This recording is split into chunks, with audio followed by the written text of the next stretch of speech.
The Subcommittee on Railroads, Pipelines, and Hazardous Materials will come to order. I ask unanimous consent that the chairman be authorized to declare a recess at any time during today's hearing.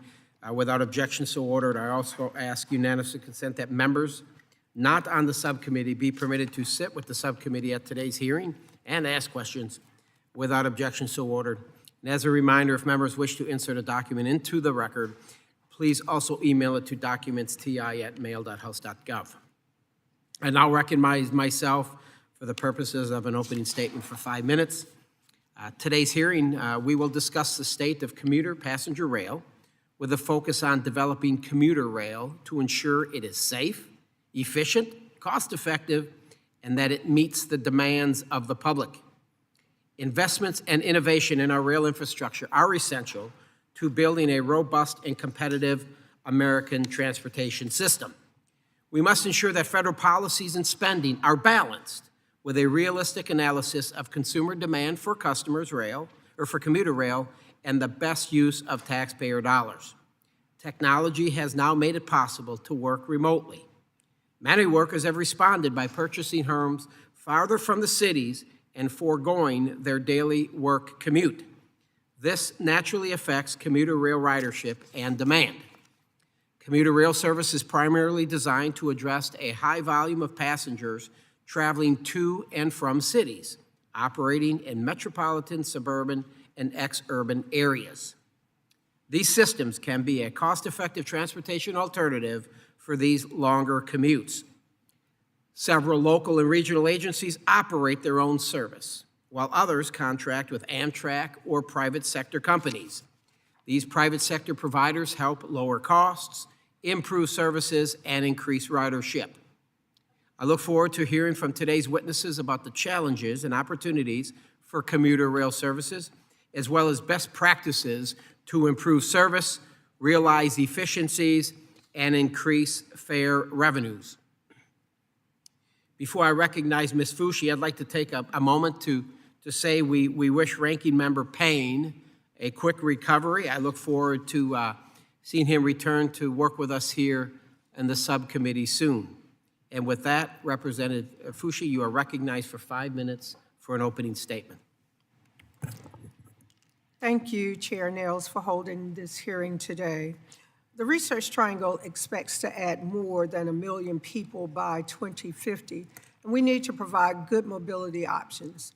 I am hopeful that commuter rail can be a part of that solution. On the passenger rail front, I do have 2 state-supported Amtrak routes in my district, the Carolinian and the Piedmont, which carried more than 600,000 people last year. The Piedmont saw a 36% increase in ridership after North Carolina and Amtrak added a 4th daily round trip. In early December 2023, the U.S. Department of Transportation announced a $1 billion grant to develop a new intercity passenger rail route between Raleigh, North Carolina, and Richmond, Virginia, along the CSX line that will connect North Carolina with Virginia, Washington, D.C., and other destinations along the Northeast Corridor. I am proud to see this historic investment, which will bolster transportation options in North Carolina for North Carolina's residents. I championed this investment long before arriving to Congress and appreciate the work my predecessor, former Transportation Appropriations Subcommittee Chair David Price, did to develop this intercity passenger rail route. This generational investment, made possible by the bipartisan infrastructure law, will make historic changes in my district. I look forward to working with you, Mr. Chair, and with our committee to ensure that this type of investment continues in the future. Let me now turn to rail safety. I am hopeful that this committee will focus on this important matter because we have not yet heard a hearing on the Norfolk Southern derailment that happened in East Palestine, Ohio, or the 1,000 or so other derailments that occurred across the country last year. Last month, Secretary Buttigieg sent a letter to the Class I Freight Railroad Association that expressed concern with the freight railroad's resistance to improving safety. He highlighted that the Federal Railroad Administration statistics do not show safety improving significantly over the past decade. He encouraged the railroads to join with Congress and regulators to improve safety rather than continue to fight against proposed safety reforms. I ask consent to put Secretary Buttigieg's letter into the record. Without objection. There are several legislative proposals that have been introduced in the House that could serve as the basis for us to address rail safety. Furthermore, the National Transportation Safety Board, or NTSB, has 190 outstanding rail safety recommendations from prior accidents and incidents. The chair told us this in January and reiterated it again last week during her renomination hearing. I hope when the NTSB's final East Palestine report comes out in June that we will be able to quickly turn to this issue. At the same time, the safety regulator is expressing concern. The economic regulator is also raising red flags. Surface Transportation Board Chair Martin Oberman stated at a February conference for rail shippers that the freight rail workforce has declined dramatically over the past decade. While some railroads have refocused efforts on making capital investments and rehiring people to make improvements, others continue to cut workers and cut their capital expenditures. I ask consent to put STB Chair Oberman's speech into the record. Without objection. Freight rail is essential to our nation's economy, but over the last 10 years, freight rail movements declined. If we want to see the environmental and safety benefits of moving freight by rail, it seems nearly impossible to do so if the railroads do not have enough people or are not making enough investments in their infrastructure. Turning back to commuter rail, we have been discussing in my district introducing commuter rail to Durham since the early 1990s, but we don't yet have it. I look forward to learning more about commuter rail services around the country from our witnesses, and Mr. Chair, I yield back. Gentlelady yields. I now recognize the ranking member of the full committee, Mr. Larson, for 5 minutes for an opening statement. Thank you, Chair, and thank you, Vice Ranking Member Fushi, for holding today's hearing on commuter rail. The BIL supercharged our nation's investment in passenger rail, providing $102 billion in planned funding for intercity rail and $108 billion for transit agencies. A significant portion of this can be used for commuter rail. Now, the BIL guaranteed multi-year funding for the state of good repair investments and corridor development for intercity and commuter passenger rail. It made possible, for the first time ever, dedicated, reliable federal funding dispersed over 5 years to improve and expand intercity passenger rail. The transit agencies, Amtrak, the FRA, and the FTA are implementing long-term plans for passenger rail expansion and improvement, secure in the knowledge that the funding is there for the next 5 years. I look forward to hearing from our witnesses today about the difference this budget certainty has made for developing and sustaining infrastructure improvements, and then, of course, what Congress can do to keep the momentum. Commuter rail systems have benefited from BIL funds, including the Capital Investment Grant, or CIG funding, which supports transit expansion. In my district, Sound Transit runs Sounder trains with 2 round trips every weekday between Everett, Mukilteo, Edmonds, and Seattle. Further south, the Sounder serves commuters between Tacoma and Seattle. The trains run on freight tracks owned by BNSF, and BNSF operates the trains. Amtrak provides maintenance, and Sound Transit owns the stations and provides security. This partnership is an example of the layers of support and coordination often necessary to provide commuter train service in the U.S. And even at the federal level, there are silos, though, with Federal Railroad Administration providing most of the regulatory oversight of commuter rail and Federal Transit Administration providing the bulk of the funding.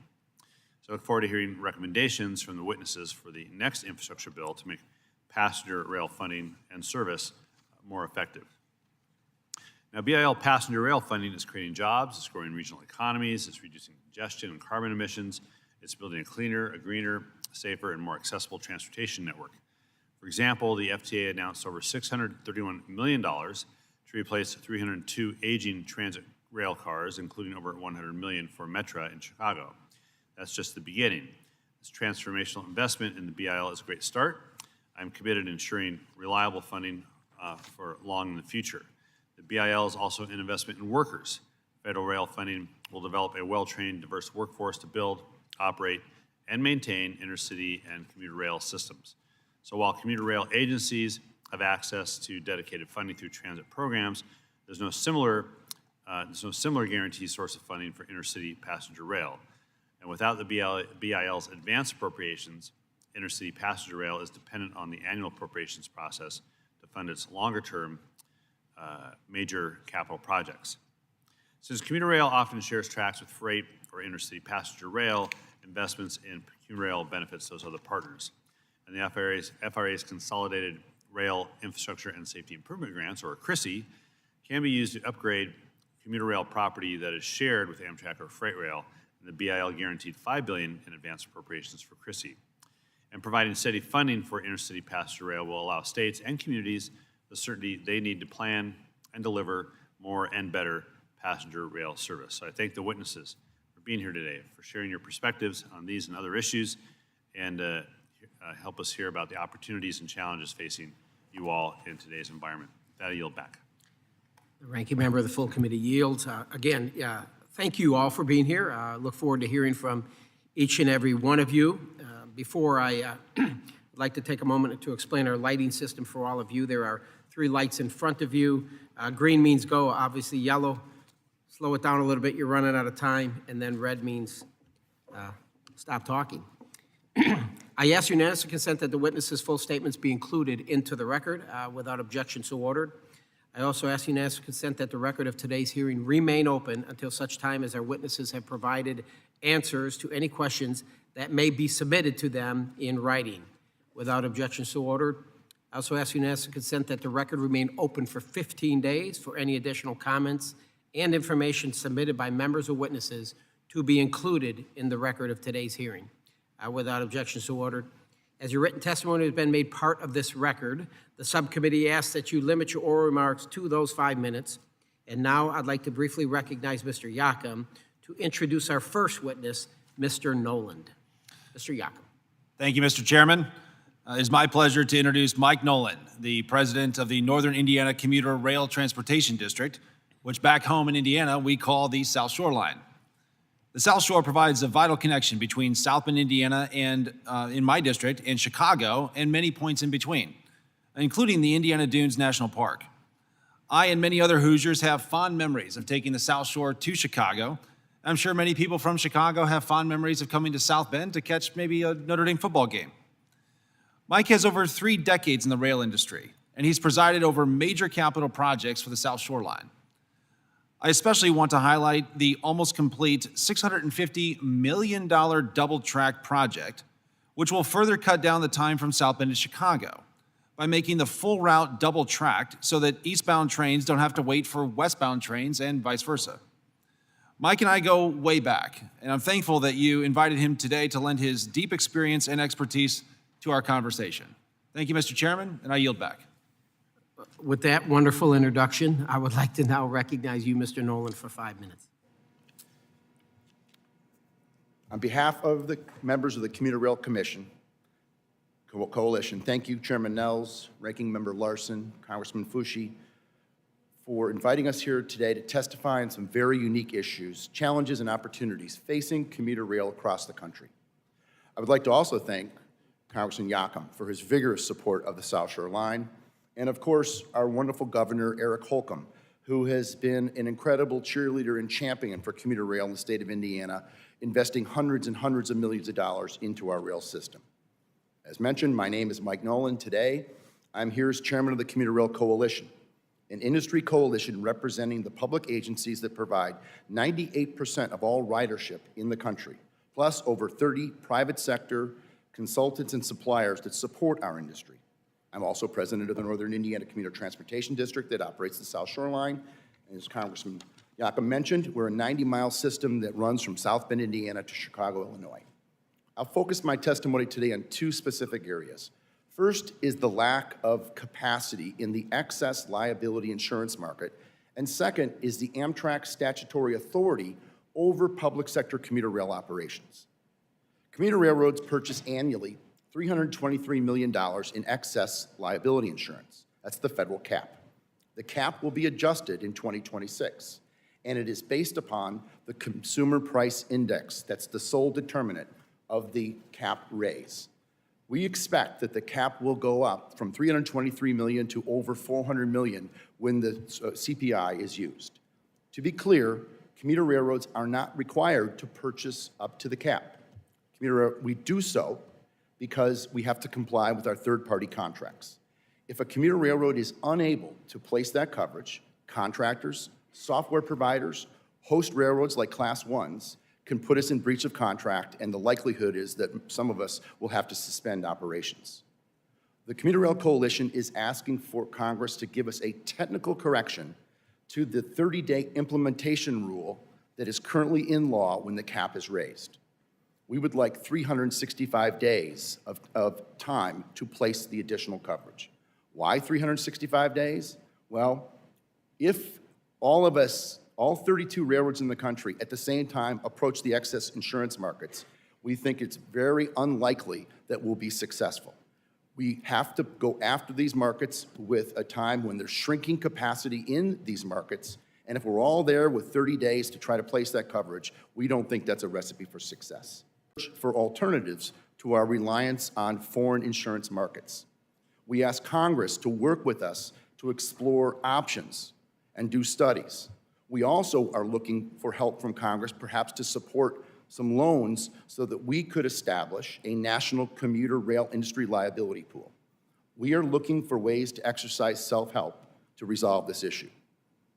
My final point has to do with Amtrak's relationship with commuter agencies and the need for the Surface Transportation Board to serve as the arbiter of any disputes between commuter railroads and Amtrak. The Rail Passenger Service Act of 1970 provided railroads the opportunity to be relieved of costly passenger operations, and Amtrak took those over. In return, the railroads granted priority to access to Amtrak over their routes and only charge Amtrak incremental costs. Importantly, public commuter rail agencies were not part of that grand bargain. However, Amtrak's statutory powers under the RPSA apply to our systems. Now, the CRC is a strong supporter of improved and expanded passenger rail networks in this country. We are not in any way anti-Amtrak. However, we believe that commuter railroads should not be subject to Amtrak's statutory powers under the RPSA of priority access on our lines or from only charging incremental costs if they're using our service. We would ask Congress to establish a well-defined process to issue resolution between commuter railroads and Amtrak. We believe the STB is the right body to adjudicate such disputes, and we hope that Congress, in the reauthorization, will provide the STB that power. Chairman Nels, Ranking Member Larson, Congressman Fushi, thank you on behalf of the Commuter Rail Coalition for having this hearing today. We appreciate the opportunity to realize the full potential commuter rail has to be stewards of the public interest, and since I have the opportunity, I invite any and all of you to come out on May 13th to our ribbon-cutting ceremony that will be held in Gary at our Miller Station. If you can't make it for that, come out anytime. We'll give you a ride on the South Shore Line, which is the nation's last remaining interurban passenger railroad. Thank you. Thank you, Mr. Noland. Ms. Johnson, you are now recognized for 5 minutes. Good morning, Chairman Nels, Ranking Member Larson, Congresswoman Fushi, and members of the subcommittee. I am pleased to join my industry colleagues to discuss opportunities and challenges facing commuter rail operators nationwide. The face of commuter rail is evolving. This vital public service is now experiencing a renaissance. Agencies across the country are delivering service that match needs of a hybrid workforce, as well as to provide more attractive mobility options to discretionary customers. To advance these enhancements, investments are a must. On March 29th, the Federal Railroad Administration released the Notice of Funding Opportunities for fiscal year 23 and 24, $2.4 billion for rail safety and infrastructure improvemements. Amtrak and short-line railroads are eligible to apply, but not commuter rail agencies. The CRISI program, administered by FRA, funds projects that improve the safety, efficiency, and reliability of intercity passenger and freight rail, yet commuter rail priorities are not eligible for direct funding under the CRISI program. Since CRISI was first initiated, Amtrak has seen its access to direct funding grow exponentially, while commuter railroads must compete with all other surface modes for discretionary funding. There is no existing specific U.S. DOT program that is focused on commuter rail infrastructure and rolling stock.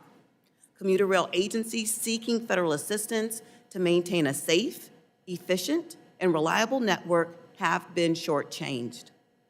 Speaking to rail safety, most commuter rail capital needs are related to safety investments that ensure commuter rail remains one of the safest mobility options. When agencies invested over $4 billion to implement positive train control systems nationwide, this investment came at the expense of locally prioritized improvements and/or service. Capital reinvestment projects were postponed or delayed indefinitely, while operational safety was maintained at a significant but necessary cost. As the subcommittee considers future rail safety legislation, the commuter rail industry welcomes the policies and practices that may emerge in that legislation. That said, reliable federal funding for continued commuter rail safety investments is paramount for long-term sustainability. Hazardous materials are frequently transported by freight railroads across alignments shared by commuter rail. The cost associated with these inherent risks must be borne by the freight railroads as a cost of doing business. Thus, they must be held accountable for their safety practices. The Commuter Rail Coalition supports the concepts advanced in the Senate's proposed Railway Safety Act legislation introduced by Senators Brown and Vance last year. That said, the coalition's primary concern with the legislation is the significant costs that commuter rail agencies are being asked to absorb for the benefit of private entities, specifically with the wayside technology requirements such as hot boxes. It cannot be overstated that such requirements are for the freight railroad's sole benefit.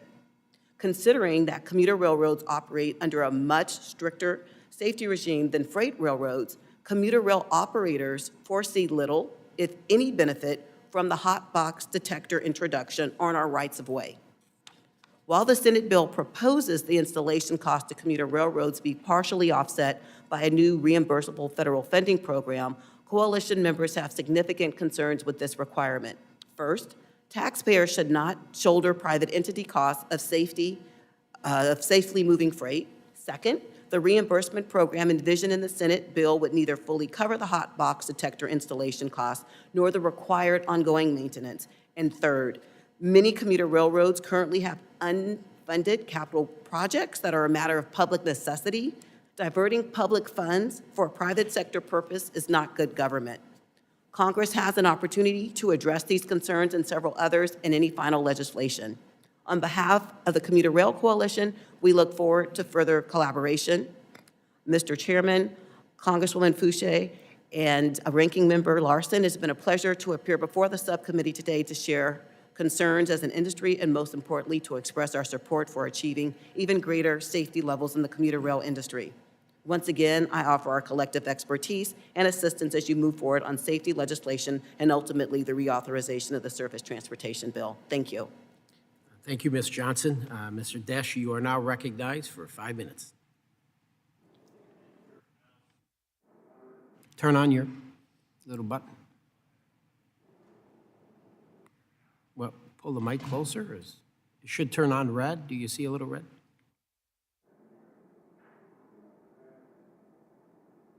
Maintenance, get on it.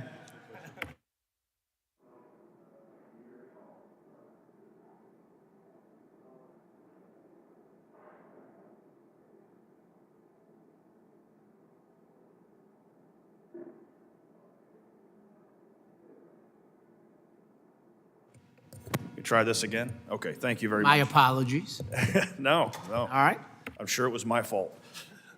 Thank you, Chairman Nels, Congresswoman Fouché, for the opportunity to testify today before this subcommittee. My name is David Deck, and I am the Executive Director of the South Florida Regional Transportation Authority. and we provide commuter rail service on behalf of the Florida Department of Transportation, known as Tri-Rail.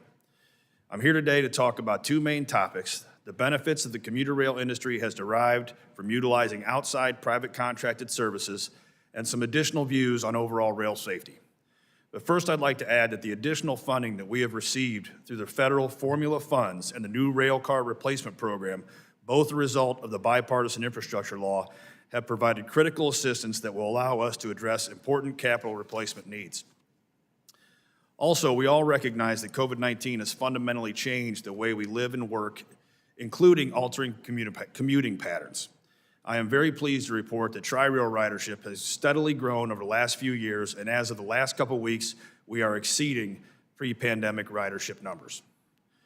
Regarding contracted services, the South Florida Transportation Authority, as well as my previous employer, Capital Metro in Austin, Texas, rely heavily on private outside contractors to provide our services. I've worked with both bundled and unbundled or bifurcated contracts, wherein you contract with either a single contractor for all of your needs, or you split those contracts up among different companies. Either of these strategies can be beneficial depending on the needs of the commuter rail agency. SFRTA has relied on outside contracting since its inception in 1989. These contracts are competitively procured. Outside contracting is particularly advantageous when standing up a relatively new railroad, allowing the agency to leverage the expertise of the private sector to roll out the service and maintain it while it matures. While most of the focus is on large operating and maintenance contracts, there are other opportunities for specialized competition as well. Examples would be PTC maintenance, security, fare collection, all the way to leasing of rolling stock. We believe that we benefit from competition. There are 7 private contractors who offer a full range of services: Herzog Transit Services, Keolis, Alternate Concepts Incorporated, Amtrak, Bombardier Alstom, RATP Dev, and Transdev. This subcommittee will in the near future may consider legislation to further improve rail safety. As a railroad operations executive who has served in both the freight and passenger worlds, I would like to offer a few observations. But first, let me emphasize that the Commuter Rail Coalition supports the concepts advanced in the Senate's proposed Railway Safety Act legislation. Where we differ is who should bear the costs and whether there are other technologies that may be useful. Commuter railroads are taxpayer and fare box funded, and we believe that the installation and operating expenses for wayside defect detectors or other equivalent technology should be borne by the entities benefiting from such technology, and in this case, that would be the freight carriers. Mr. Chairman, please allow me to be clear on this point. The commuter rail industry fully supports the introduction of any technology or change in practice that will lead to improved rail safety. We need to ensure that these changes do not degrade the quality of our service, and we do have concerns of the potential impact of increased number of hotbox detectors on our service levels. We also fully embrace the funding of the research and development of new technologies that may meet or exceed the abilities of existing wayside defect detectors. Chairman Nels and Congresswoman Fushi, I again want to express my thanks for the honor and the opportunity to be part of this process and share my experience with contract services and the Commuter Rail Safety Act. And I'll be here to answer any questions that you may have. Thank you. Thank you. I want to get it right. It's DEC, correct? I've been called much worse. Yes, DEC. That's correct. Yeah. All right. Thank you, Mr. DEC. I now recognize Mr. Corbett for 5 minutes, sir. Yes, good morning, Chair Nels, Ranking Member Larson, and Congresswoman Fushi. Thank you for inviting me here to discuss the bill and its impact not only on the Northeast Corridor, which serves up to 800,000 rail passengers every day, but on commuter railroads across the nation. Speaking today both as co-chair of the Northeast Corridor Commission, which I serve alongside my fellow co-chair, FRA Administrator Amit Bose, in addition to my role as president and CEO of NJ Transit, the largest statewide transit system in the country and the 3rd largest overall. I'm also co-founder of the Commuter Rail Coalition, an association of 25 commuter rail agencies acting together to engage and educate stakeholders on the value commuter railroads bring to the communities they serve. As some of you may remember, I testified before this committee in both 2021 and 2020, where I largely covered NJ Transit's experience implementing positive train control. We at NJ Transit remain extremely proud of the Herculean effort to successfully achieve PTC certification by December 2020 deadline, although to be clear, significant challenges with PT still persist. For example, there are currently more than 5 variations of PTC systems nationwide, which can create significant interoperability challenges. And of course, there are significant and ongoing costs associated and with upgrades and maintenance of PTC going forward. NJ Transit alone has spent more than $500 million on this unfunded mandate, and this figure will only continue to grow. We continue to advocate for creation of a more cost-effective, unified, standardized national system across railroads throughout the country, call it PTC 2.0. While the implementation of PTC represents a significant step forward in our commitment to safety and operational efficiency, it also highlights the broader context of the challenges we face in rail transportation, stemming from historical underinvestment and the inherent complexities of balancing the needs of commuter and intercity rail service. For decades prior to the public takeover of rail transit, our country disinvested in railroad infrastructure, which left Amtrak and the commuter railroads with a huge hill to climb, a burden we still carry on today. Further exacerbating capital funding challenges, many agencies continue to face operating budget challenges as well. When there's a hole in the operating budget, many transit agencies are forced to use capital budget dollars to fill the gap, an insidious practice that ultimately undermines long-term infrastructure resilience and growth. Whether our railroad network is in the hands of private or public sector operators, there is no magic wand. We cannot improve efficiency, reliability, and safety for our customers without adequate funding for both operating and capital. As such, I'm a strong advocate for commuter rail systems to have access to the Consolidated Rail Infrastructure and Safety Improvements, CRISI program, just as intercity rail does now, or a similar source of such funding. While the markets we serve may be different, both intercity and commuter rail systems have significant operating and capital needs. To be certain, NJ Transit supports Amtrak, and we have a good working relationship with them, although there is always a natural conflict, a tension that exists between intercity and commuter rail, which should not be an insurmountable barrier, but rather a challenge to be managed with strategic collaboration and open dialogue. Speaking more broadly about funding, the bill has been transformational for both commuters and intercity rail. Thanks to the work of Congress and the Biden administration on the bill, the NEC has its first ever source of dedicated multi-year funding, providing the predictability needed to more efficiently deliver a major capital program. This historic investment weans us off what I call the transit hunger games, where agencies routinely compete against each other for constrained funding that's never enough to maintain even a state of good repair, much less the ability to modernize or expand. In addition to the increase in formula funding for commuter railroads through the bill, the FRA and FTA are awarding billions of additional dollars through various discretionary competitive grants. These grants are vitally important as we and other transit agencies pursue sweeping projects that are beyond the scope of our traditional capital budgets. Projects such as AI-powered safety system, where light rail vehicles that we are currently being funded by the FTA, for example, where we have being able to invest in safe modernization and state of good repair to ensure that our constituents get safely and service improves out of every dollar that we spend. Perfect example of what transit agencies can do when given necessary federal resources is New Jersey Transit's $2 billion Portal Bridge replacement project, which is on time, on budget, and 50% complete in just 2 years, with the first track scheduled to open in 2026. Portal North Bridge, as many of you know, is a critical single point of failure on the Northeast corridor between New Jersey and New York, which is also a critical link between DC and Boston. Switching hats for a moment to my role as co-chair of the NEC, it is important to note that the bill provides significant down payment on Connect NEC 2037 or C37, a 15-year plan covering 300 projects, along with a comprehensive renewal program for state of good repair work, including track, signal, and power systems. With a substantial funding from bill, we now have an opportunity to utilize the FRA's Northeast Corridor project inventory effectively. This inventory is crucial as it allows us to strategically prioritize projects along the NEC, ensuring that the investments are made where they're needed most to enhance safety, efficiency, and reliability along the whole corridor. As we approach reauthorization, it is vital to recognize that NJ Transit, like commuter rail agencies nationwide, continues to operate with substantial unfunded capital needs.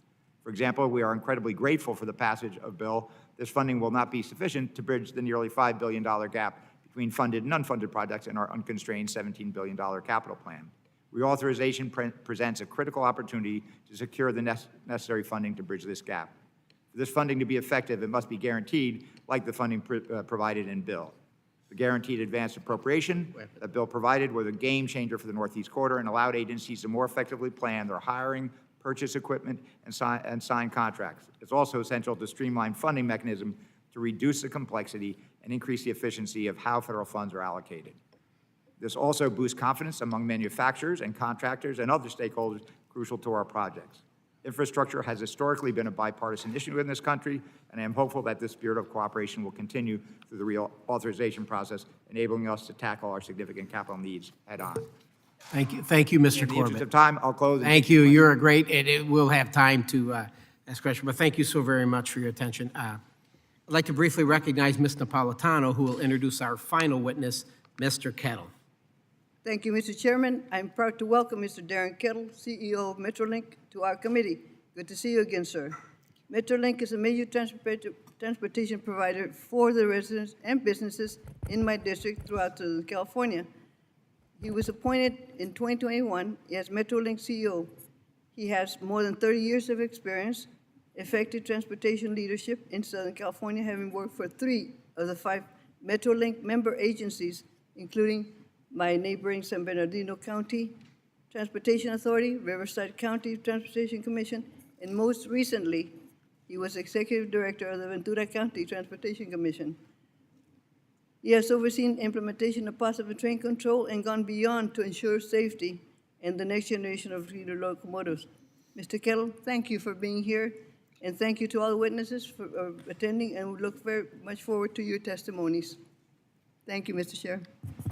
Mr. Kettle, you're now recognized for 5 minutes. Good morning, Mr. Chair.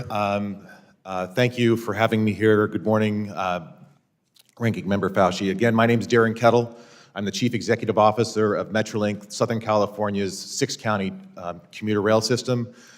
As was mentioned during my introduction, I was previously in Ventura County. I still live in Ventura County, 60 miles from where my office is in downtown Los Angeles. I am not only the CEO of Metrolink, I am also a customer of Metrolink. I regularly take the train.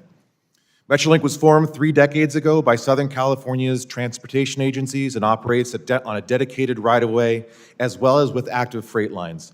Today, Metrolink has about 20,000 weekday boardings on 142 daily trains operating on a network of 545 route miles. Before the COVID-19 pandemic, 3/4 of our riders held monthly passes. With today's remote and hybrid work schedules, commuters ride less frequently, and so commuter railroads must change our business model to attract new riders. 2 Metrolink initiatives have proven quite successful in boosting ridership. The first initiative involved increasing off-peak, evening, and weekend service frequencies. We call it Metrolink Reimagined. It's been introduced on one of our lines that serves Los Angeles County from Los Angeles to the Antelope Valley, or the high desert of Los Angeles County. The second initiative offers free fares to every student in Southern California with a .edu web address. College students and high school students are able to take our trains for free. Now, nothing is free. It is state grant funded, so we're able to take care of our program and keep our fare box. These 2 initiatives boosted our overall ridership by 27% on that one Metrolink line in just 4 months. And due to this success, we're looking forward to implementing this new schedule throughout our system. 2 historic developments hold promise to permanently transform rail passenger service in Southern California. First, the Olympic and Paralympic Games, which will be hosted by Los Angeles in 2028. Expected to attract 3 million spectators, the games are designated as car-free, meaning that parking will not be available at the venues for those sporting events. Southern California's transit system must be prepared for the unprecedented demand, and Metrolink will provide the regional backbone transit service to those games from the 5 urban counties of Southern California. We have shared with the administration our multi-year funding needs, which include the operational surge in 2028, and rolling stock, maintenance facilities, and rail improvements throughout our system. While the federal government provided crucial transportation funding for prior U.S. games, a significant funding need still exists for the LA Games, and the window of opportunity to complete rail projects and procurements is rapidly closing. We need congressional and administrative support to realize the promise of this transformative moment for public transit in Southern California and our nation. The second development is high-speed rail between Las Vegas and Southern California. The first 200-mile-per-hour train in this country, it is Brightline West. Brightline West is planning a groundbreaking ceremony next week to start construction on that high-speed rail line. Metrolink presently operates a station on the exact same footprint of where the Brightline last station stop will be in Rancho Cucamonga in San Bernardino County. We have coordinated with Brightline West to ensure that our schedules match up with theirs to ensure a seamless connection for travelers on both systems.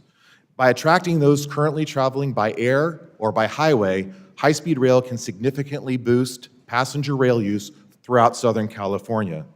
My colleague Dave Deck of Tri-Rail addressed the importance of private sector partners in efficiently delivering commuter rail service.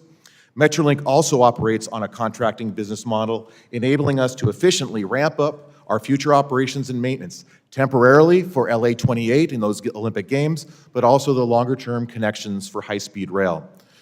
Finally, I would also like to echo the testimony of Deborah Johnson of the Denver Regional Transportation District, urging that commuter rail be granted full eligibility for the CRISI grant program, currently restricted to projects that benefit intercity and freight rail. Distinctions in federal statute between intercity and commuter rail appear increasingly outmoded, and we join the Commuter Rail Coalition in urging reform to the CRISI program. Chairman Nels, Ranking Member Fushi, and subcommittee members, thank you for the opportunity to testify today. I look forward to working with you and your staff in delivering the vision of transforming passenger rail service in Southern California. Thank you, Mr. Chair. Thank you, Mr. Kettle. I ask unanimous consent to enter into the record a letter from the American Short Line and Regional Rail Association dated April 17, 2024. Without objection, so ordered. Thank you all for being here in your testimony. We will now turn to questions from the panel, and I'll recognize myself for 5 minutes. First question, Mr. Noland. Amtrak asserts that it has a right of track preference over the commuter lines. How does Amtrak's use of commuter lines impact commuter rail services? Well, if we have built, which we just did, a $650 million project to really build up our own commuter system. We've got schedules that are based upon the infrastructure we've built. We also have a freight partner that uses that line. If Amtrak shifts their current service onto our line, that will use up capacity. And so we need to have the ability to have a fair arm's length negotiation if Amtrak's going to come to our line and not simply, and they have not said this, but they have the power to say, thank you for negotiating, but we have the right to enter your line. And if we do come on your line, all we have to pay you is the incremental cost to be there. For us, that seems to be an inequitable circumstance, and we would suggest that that needs to be balanced with fair and reasonable adjudication if we can't reach an agreement. Sure. Mr. Corbett, you have any thoughts? Yes, I think for us, we have a good relationship with Amtrak, but that Amtrak preference does have if there's a train coming hours late on Amtrak, that's for us. We're operating 20-plus trains on the Northeast Corridor, particularly at rush hour. So we have to wait till that train comes through. That can hold up, 1,000 people on each one of our trains. So I think the key for us is to be part of the dispatching. We can live with Amtrak preference if we are part of the dispatching, which currently we're not. Sure. And Mr. Nolan, at a recent subcommittee hearing, NTSB Chair Jennifer Homendy expressed the need to eliminate the red tape and better communicate with communities to improve grade crossing safety. How might FRA improve communication and streamline the application process and grant distribution with regards to the rail crossing elimination program? Well, I think everybody on this panel would agree that wherever we can eliminate a grade crossing, that's a good result. We talked about positive train control. It's a great system. We invested $4 billion plus into it. Saves lives. It makes us a safer system. But if we collectively look at the injuries and deaths at grade crossings across the country, it pales into comparison to what PTC is doing for us. So we are big advocates, and anything that we can do to make access to those funds simpler and easier, we support that. I agree with that, and that's where the lives are lost, the injuries are taking place. I think there's about $500 million, if I'm correct, in that program. I believe that there should be more robust funding into that area, without question. Ms. Johnson, RTD Denver has applied for federal loans and grants for rail improvement projects in the past. What has been RTD Denver's experience in these application processes? Thank you, Mr. Chairman. Our experience has been one that has been slightly cumbersome in the sense of trying to understand fully the rules of engagement. We have leveraged opportunities by partnering with other jurisdictions when we have taken advantage of the opportunities to rehabilitate our Denver Union Station nearly 12 years ago. And so as we go forward, basically understanding more in a straightforward manner would be advantageous for us to take advantage of programs more holistically. This one here, I guess, again, for Mr. Nolan, but anybody can, you touch upon it in your opening statement. We talk about this, the issues commuter rail faces with regard to the excess liability insurance and that 30-day window to obtain the insurance. You're asking for that 1 year, that 365. You want to just add a little bit more, and then maybe we have a second or two for some of the others. So if you want to, Mr. Nolan, if you want to touch upon it one more time, or? Sure. The excess liability insurance market is all foreign. So we're not buying here in the United States. This is not Buy America. We're going to London and we're going to Bermuda. The prices have skyrocketed and the market capacity is shrinking. And I think anybody who's followed the news has seen that in homeowners or car situations, insurance is getting more costly and less available. And we're seeing that in the excess insurance market. There's approximately $400 million of rail excess market available worldwide. And when the Act is adjusted, when the amount in the cap goes up, we are going to have difficulty placing that coverage. Mr. Kelly, you have any comments on that or any point? I would just echo what Mr. Nolan said. When the increase occurs in 2026, that's where we get real anxious. For now, we're stable. 2026 is an entirely different question. Yeah. It has my attention, and hopefully the members of this subcommittee, and we're going to continue to look in that because you should be able to buy that insurance here someplace in the United States. All right. I will now recognize Ms. Fushi for 5 minutes.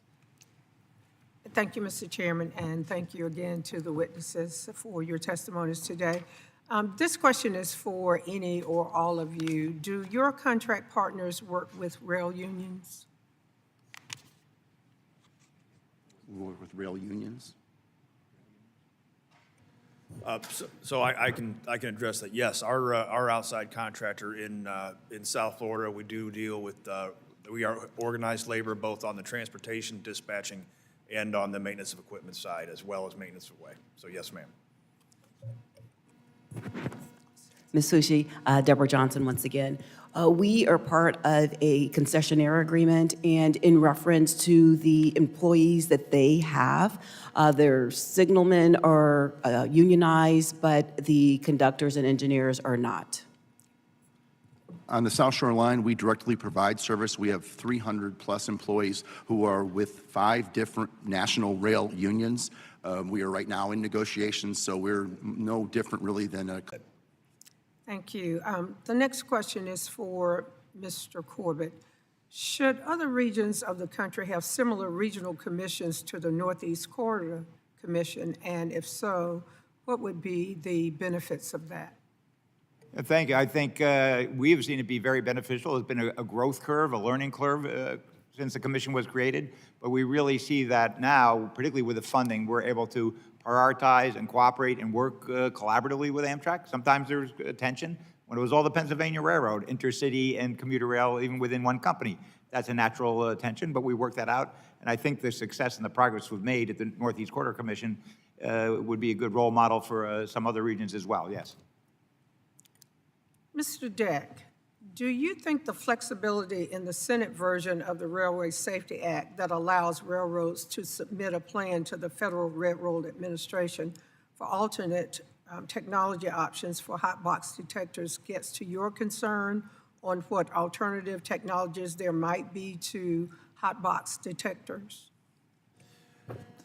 I think that's a good start. You know, it's there are technologies out that are available that, like, our agency isn't big enough to kind of leverage those, put that R&D in. But I know some of the Class 1s have been dabbling for quite some time, and I know there's some grant money out there for research and development, because there are ways we can leverage different technology, even existing technology, such as using the fiber optic lines that are along the railroads.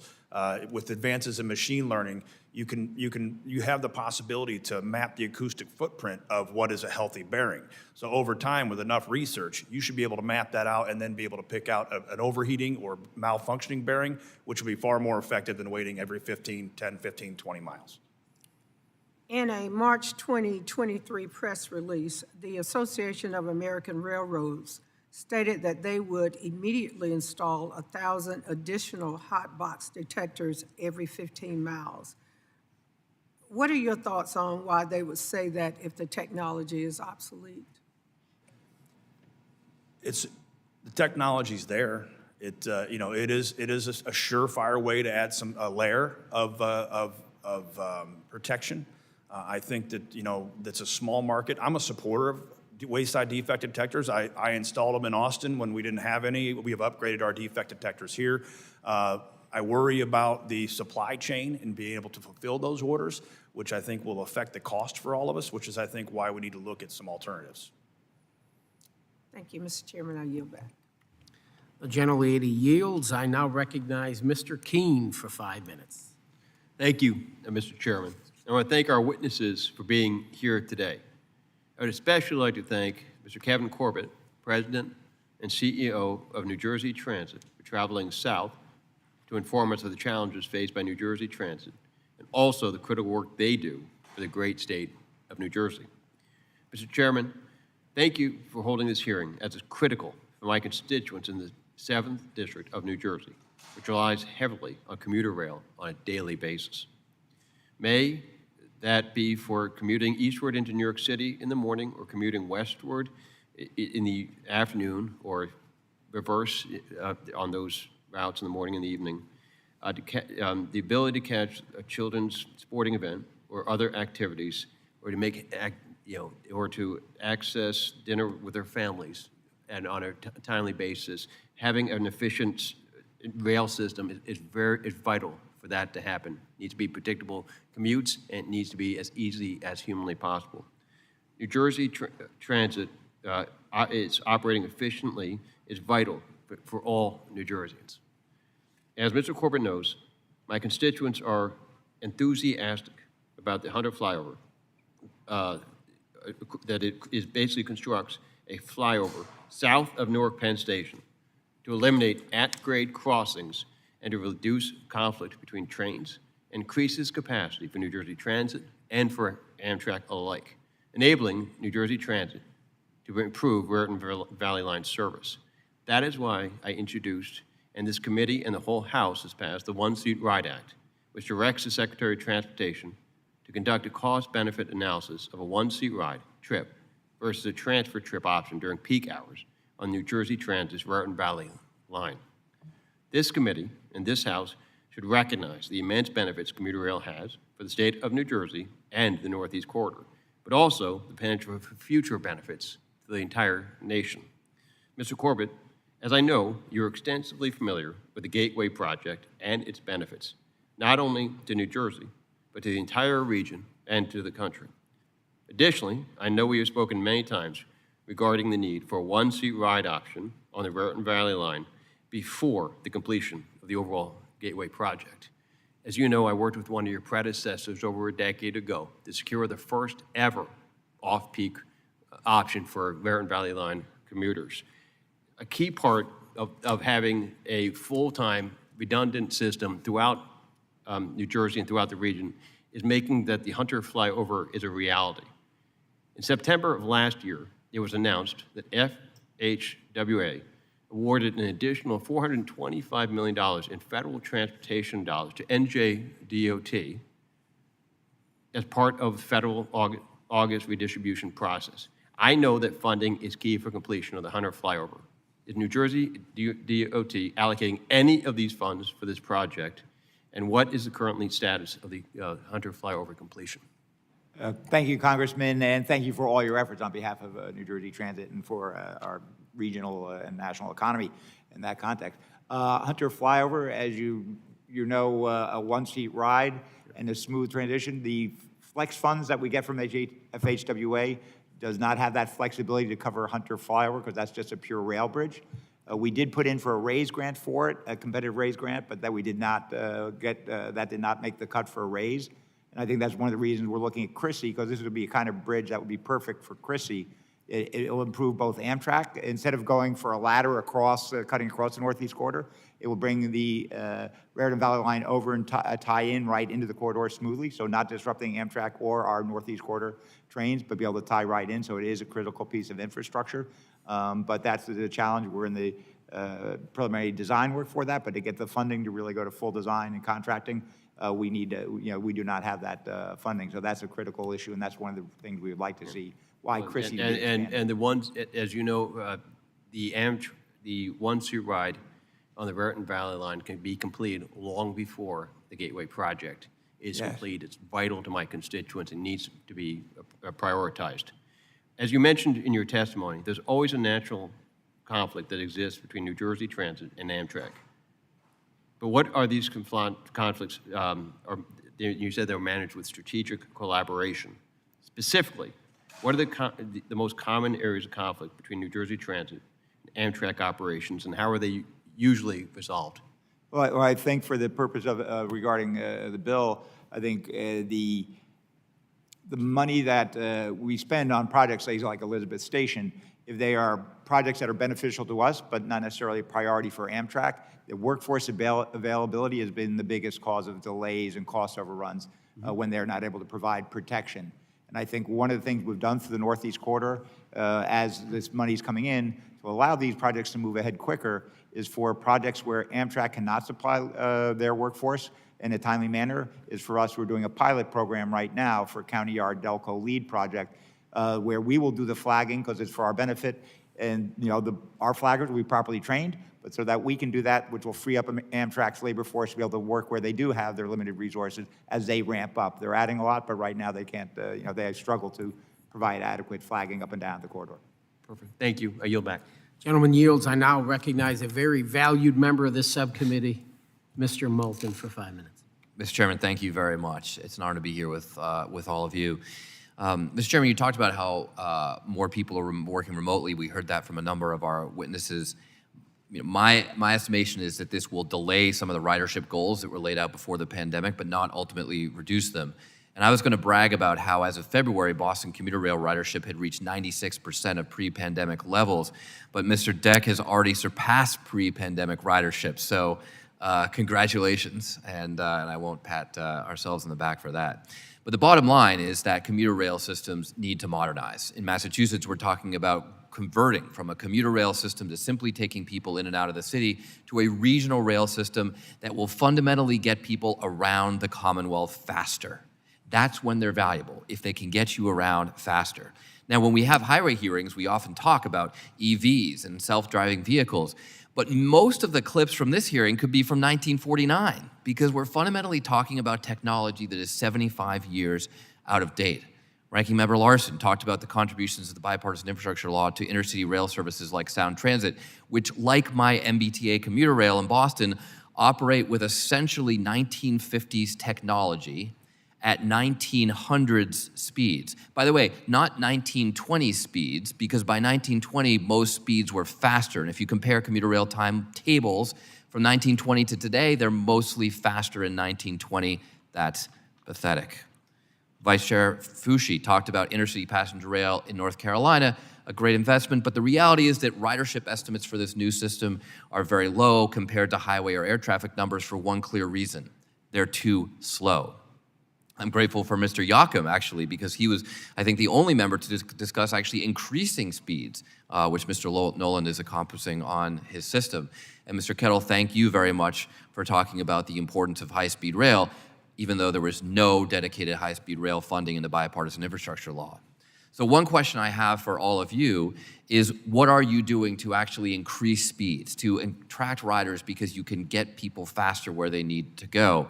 There's a 1947 rule that limits speeds to 79 miles per hour without automatic train stop based on a crash in 1946. Where are we with PTC? We have PTC. How many of you are petitioning to increase speeds on your lines now that you have adopted PTC? I'm going to take that for the record because we have limited time, but I would very much appreciate your responses. We also talked a bit about the Senate bill for more hotbox detectors. Hotbox detectors are 1960s technology. And sure, we can put more of them. We could put one every 5 feet, and it would reduce but never eliminate crashes. Whereas if you had onboard technology to actually measure the bearing temperatures in real time, just like we have onboard technology that we wear, wearable technology all around, you could actually eliminate accidents. That should be the focus of our committee, modernizing. And so the big question is, okay, so why are we so behind? Why is this? Well, there are a number of reasons, but there's none bigger than funding. And Mr. Corbett, you talked about historical underinvestment, decades of subsidizing highways and driving in airports and airlines. But while we celebrate $100 million for Metro commuter cars in Chicago, you couldn't build a single highway interchange for that kind of money. We're talking about PTC here at the same time as we're talking about next generation air traffic control. There's one big difference. Congress pays for it, for the air system, but is forcing private railways to pay for the rail system. Now, we also talk here about increasing fare revenues, but we never talk about doing that with driving, to actually make people who drive pay the cost. So I asked for a study in Massachusetts to examine the cost of driving. Conclusion, $64 billion annually to the Commonwealth, just in the small state of Massachusetts.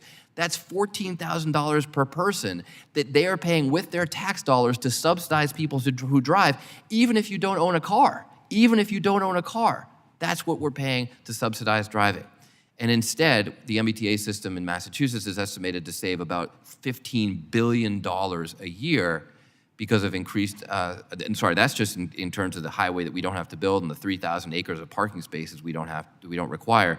It also has $11.4 billion in annual economic benefits. If you look at Massachusetts in terms of airports, it's the same thing. Terminal E just got a $700 million expansion. If you look at the number of passengers it will serve, that's about $130 per passenger investment. At the same time, we're repairing the Orange Line with an investment of $3.13 per passenger. So the bottom line is that I'm a big fan of America, but I'm not a big fan of our commuter rail systems. We need to modernize. We need to catch up with the rest of the world. And what this committee should be doing is pushing commuter rail systems to move forward. I hope we can accomplish that with you. And Mr. Chairman, I yield back. Mr. Moulton, I appreciate your insight. I now recognize Mr. Yakum for 5 minutes. Thank you, Mr. Chairman. Mr. Nolan, we've talked both about the transformational impact that the $650 million double-track project will have on the South Shore and our local economy. From an initial concept to next month's groundbreaking, how long has it taken for the double-track project to come to fruition, from concept all the way through to completion? Well, Samuel Insull thought about it 100 years ago, but 10 years ago, our board passed a strategic plan. We started the engineering in 2016. So from the time we went out with preliminary engineering and environmental to finishing up the punch list, which is what we're doing today, is 8 years. And there's been a lot of work over the course of the last 8 years. Is that fair to say? That's fair to say. Can you briefly walk through how the financing of this project came together? Well, we have financing from a lot of different sources. 4 counties that we operate in each contributed $18.25 million towards the funding. In 2 of the counties, it was split between the county government and the city of South Bend and St. Joe County, as you know, and $12 million from Michigan City and the other $6 million from LaPorte County. We also received funding from the state of Indiana, tremendous funding from the state. I mentioned Governor Holcomb is our major champion there. Appreciate that. And then we went out and received funding from the capital investment grant process. We have a full funding grant agreement with the FTA for the balance of our funding. So many sources of funding over the course of the last 8 years to come up with the $650 million. Correct. So you and the South Shore Rail Line put in a lot of blood, sweat, and tears over the last, call it now, 10 years almost. to put together the funding, the contractors, and everything else to make this double track a reality, which we're going to open next month. Yet, as I understand it, Amtrak, which doesn't currently operate on South Shore's track, is considering essentially inviting itself onto the double track. Is that correct? Amtrak currently runs parallel to us on the Norfolk Southern. They have historically indicated they have issues with their on-time performance and capacity. And I think they see the opportunity to use the significantly improved right-of-way.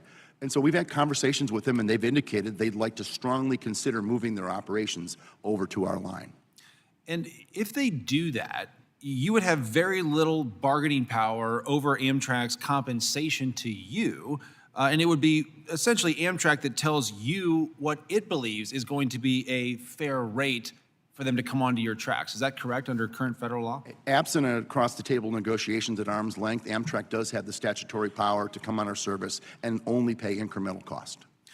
Did Amtrak contribute any money or other non-monetary support for the double track project? No, sir. Mr. Chairman, I hope that we can watch this space very, very closely. And I will say I've had a very good dialogue with the CEO of Amtrak, Stephen Gardner, in this hearing room, but also in private in my office. And I want to make sure that if Amtrak does go this route, it does so only after it follows through on its promise and commitment of close consultation and adequate compensation for the South Shore Rail Line and the double track project. Thank you, Mr. Chairman, again for holding this hearing today, and I yield back. The gentleman yields. I now recognize Ms. Napolitano for 5 minutes. Thank you, Mr. Chairman. The question for Mr. Kettle. With 500-plus route miles serving more than 20 million people, how does Metrolink prioritize investments in infrastructure or programs that increase access to a service for underserved communities? Thank you, Congresswoman. So, as you said, we service a large market, Southern California, 20 million people.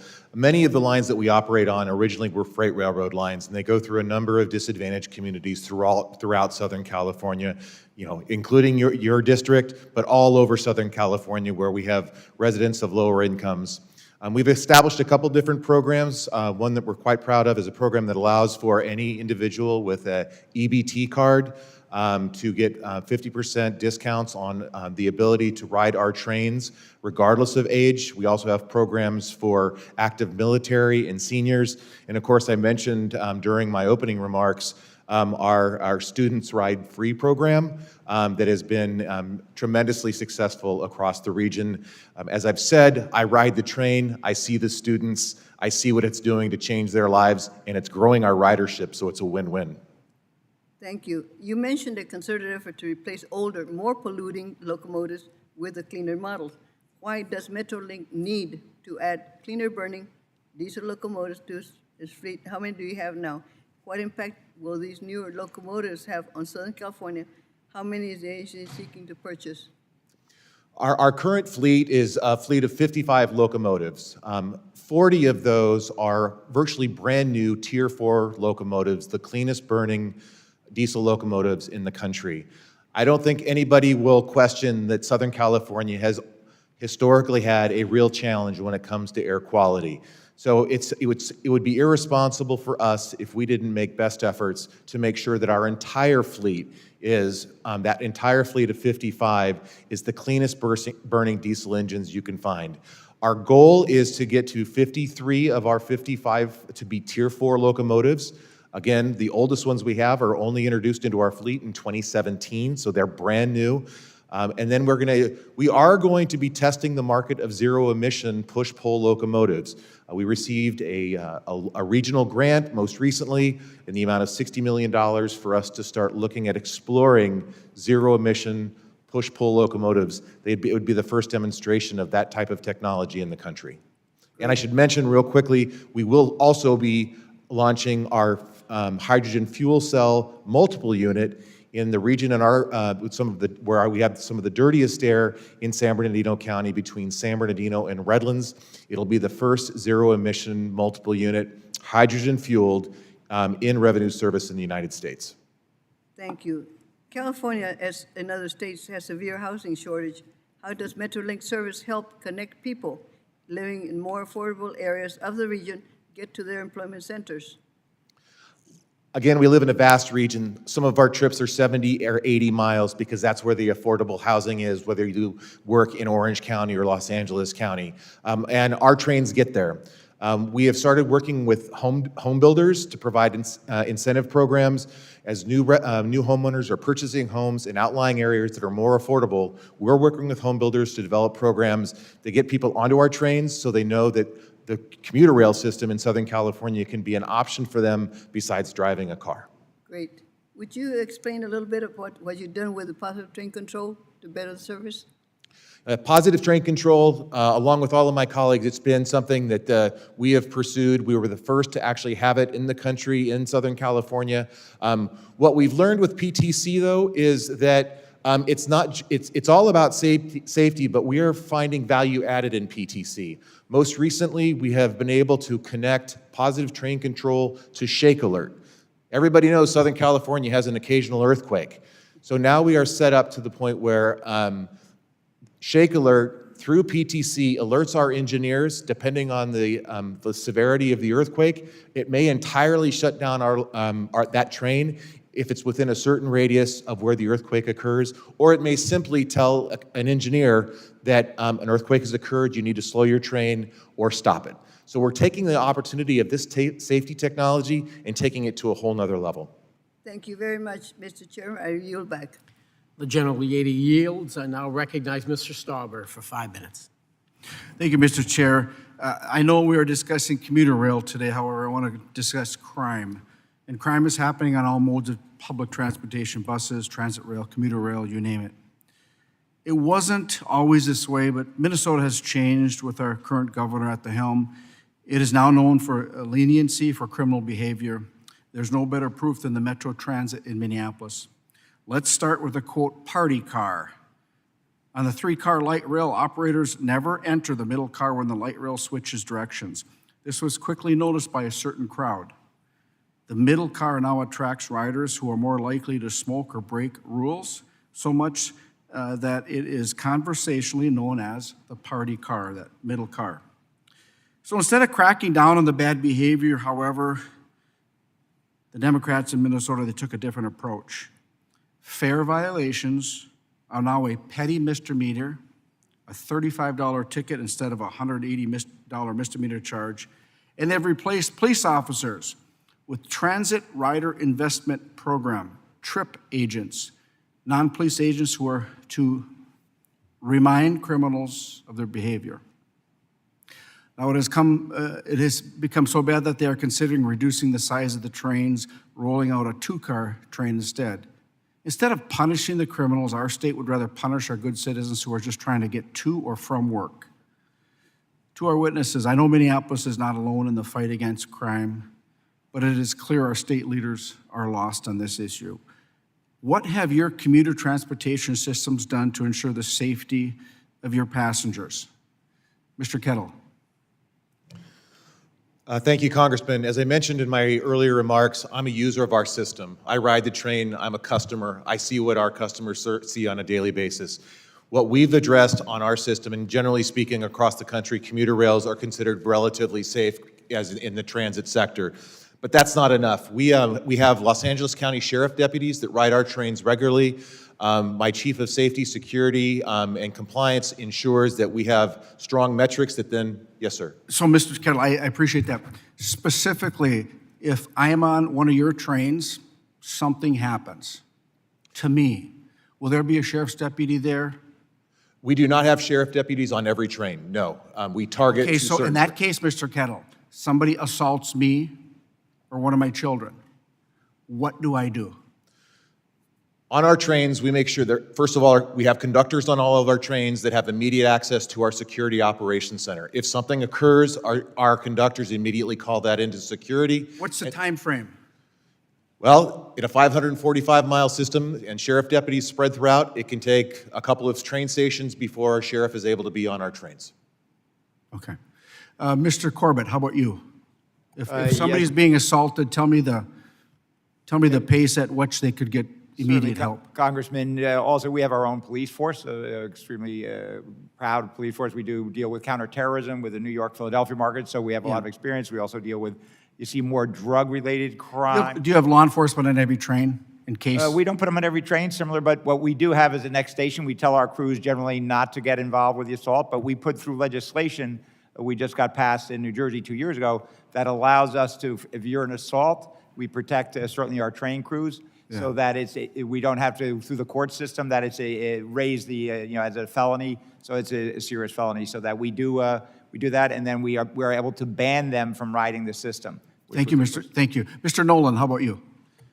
We have our own police force, but it's not a large police force, and we're over 90 miles. Our conductors are trained that if there's an incident on a train, immediately get a hold of dispatch, who will get a hold of our police department, and if they can't be there in a timely fashion, we work with our local municipalities very cooperatively so that at the next available train stop, we can handle that situation. In any of your equations, are you expecting other commuters to jump in and help? No, we're not. Okay.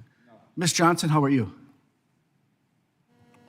We have a sworn police department. Our second crew member actually is contracted out on our concessionaire agreement platform, and they are armed. And we also have a transit ride app. If somebody were to see something, they can say something, and then we'll deploy additional support. Is there law enforcement on every train? Not sworn, certified police officers, but armed security. Okay, with no arrest powers? Or do No they arrest powers. Got it. Mr. Deck, you're the last one. I got 10 seconds left. We have armed security on our trains as well as on our stations. We do randomize those processes. We have conductors on every train that have access to our PSCC, and we work very closely with our counties and municipalities for police to have arrest powers. Yeah, I just, real briefly, and Mr. Chair, if you'd indulge me for a minute. The reason I'm asking this is you talk about safety as your priority. If I'm on your 90-mile train, 45 miles into it, and I get assaulted, or my children or my wife, the expectation is would be help as soon as practical. You're talking 25 or 30 minutes. The assault's over, the damage is done. And so as a former police officer, I know getting there quicker, and I think you all would agree with this. I understand the practicality of it, but you know what? I think that more people would feel comfortable and probably more ridership if that were to happen, if they saw law enforcement there with arrest powers. That's a deterrent. Yeah, thank you very much for indulging me, Mr. Chair. Thank you. Gentleman yields. I now recognize Mr. Garcia for 5 minutes. Thank you, Mr. Chairman and Ranking Member, and to all of our witnesses. As you've heard, commuter rail is a lifeline for many people who rely on it for affordable, convenient ways to get to work, school, and anywhere else they want to go. With the upcoming Surface Transportation Reauthorization Bill, there are ample opportunities to address some of the challenges for commuter rail. One such challenge is the challenge in ridership levels and patterns that has shifted since the COVID pandemic. Mr. Nolan, I understand that NICTD is building a second set of tracks between Michigan City and Gary, Indiana, which is expected to bring more ridership to Chicago as well. I welcome that. Amidst a new ridership landscape, what factors went into deciding to build additional tracks on this route, and how is NICTD evaluating what projects to fund based on the change in ridership? Thank you, Congressman. The section is a 26-mile section that was largely single track. And Congressman Knowlton mentioned that we are an older technology and we need to look at ways to improve our service. So one of the things that we've looked at was areas where we have congestion. We had congestion in that area. By adding a second track with high-speed crossovers, we're able to add more express service, reduce our time to and from Chicago, and that drives ridership. Better performance is an opportunity to drive ridership. We're also going to add trains to the off-peak evening and weekend services so that we're not just that rush hour, that traditional rush hour, that 8 to 5 p.m. worker is not there anymore. We need to service the midday folks as well. So those two things, reducing the time to Chicago and back, and offering the services off-peak are huge for us. Great, thank you. Another pressing issue for commuter rail and the rail industry writ large is the lack of regulation around locomotive emission standards. As of 2016, nearly 50% of existing locomotive emissions were uncontrolled with no standards for any pollutants. Mr. Kettle, why has the rail industry, in your opinion, been so slow to cut emissions despite the fact that cleaner engines exist? Congressman, I think, again, in our system, we have gone all in as it relates to finding the cleanest burning technology utilizing diesel locomotives. Again, we use renewable fuel. We do not use petroleum diesel. I think it's a combination of factors. I think you're seeing throughout the country, commuter railroads are shifting to cleaner burning Tier 4 locomotives. We certainly are committed to that with a long-term future of getting to zero emission. And I think it's a byproduct of just the nature of the cost of equipment. When you buy a locomotive, you're going to have that locomotive for 30 years. And I think it takes time for that public investment to be fully absorbed, at which point I think other agencies across the country will look towards cleaner burning equipment.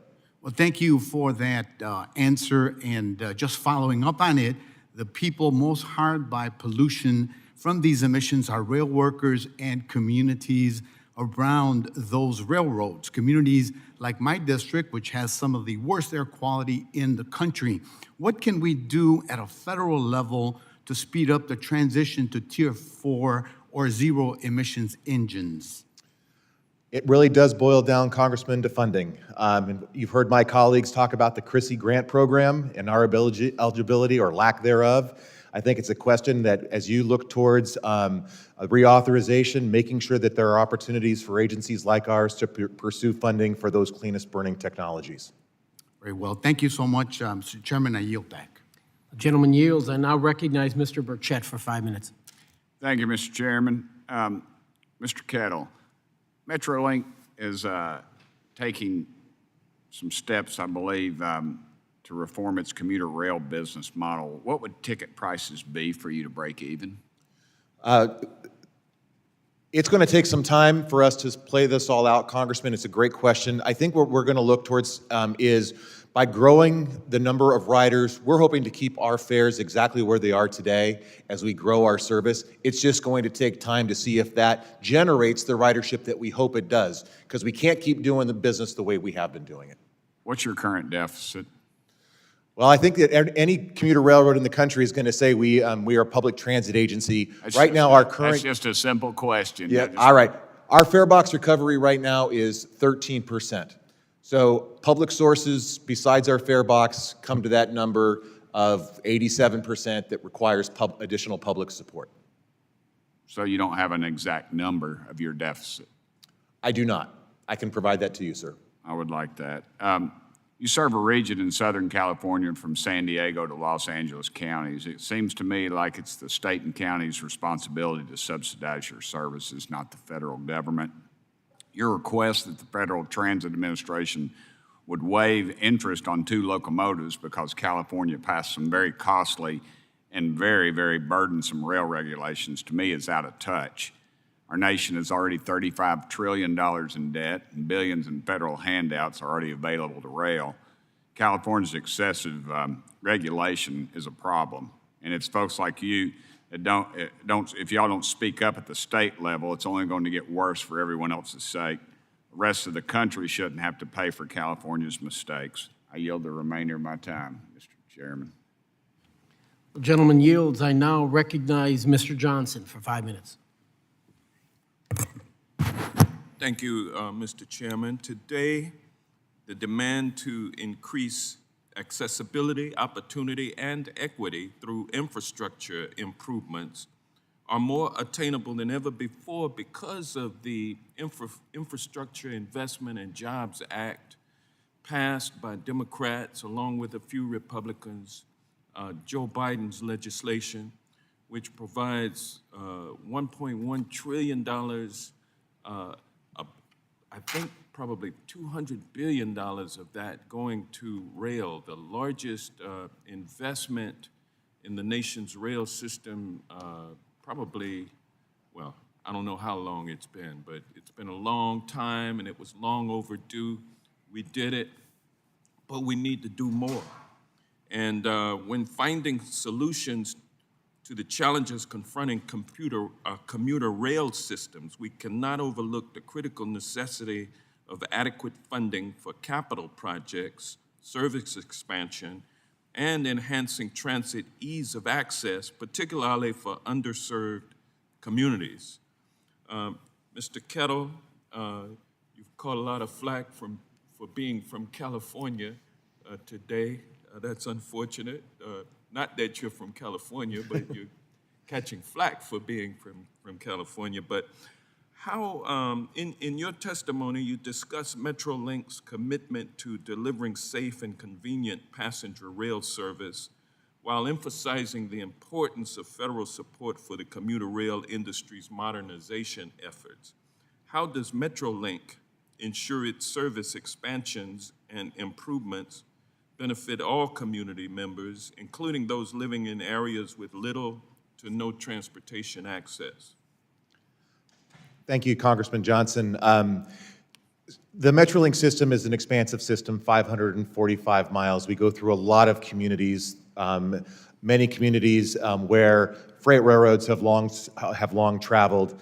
As we look to transform ourselves away from just being about the commuter, but about the user of our system for so many other purposes, a discretionary trip throughout the midday, the peak, the evening, that I think is something you're seeing throughout the industry, that we have to change our business model. That's what's going to ensure equity in transportation. If we're built only around the commuter, generally speaking, we're building for some essential service workers, but primarily for white-collar workers.